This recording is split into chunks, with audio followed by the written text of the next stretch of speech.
niveau du fractionnement de la dose bilan azotée, notre objectif va être que chaque unité apportée doit être valorisée. Il faut savoir qu'il y a des étapes clés dans la nutrition azotée du blé et donc nous allons optimiser l'efficience de nos apports par rapport à ces stades. Ainsi, la dose bilan va pouvoir être fractionnée en 3 apports, voire 4 apports quand elle est conséquente, ce qui peut arriver dans notre bassin de production. Il faut savoir également que la vitesse de croissance du blé est primordiale pour une bonne valorisation de l'azote, bien plus que des conditions climatiques. Une bonne vitesse de croissance permet de garantir une bonne capacité d'absorption de l'azote. Au niveau des apports azotés, donc l'apport tallage va permettre d'amorcer la pompe. Il n'est pas forcément conséquent, il va être de 30 à 50 unités, il va dépendre du reliquat sorti d'hiver. C'est ce que vous avez pu voir dans la vidéo précédente sur l'apport tallage. À partir du stade épi 1 cm, la nutrition azotée est primordiale jusqu'à la floraison du blé.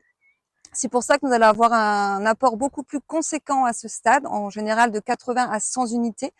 Par contre, s'il est supérieur à 100 unités, donc nous pouvons le fractionner en majoritairement un apport à épi 1 cm et le complément à 2 nœuds.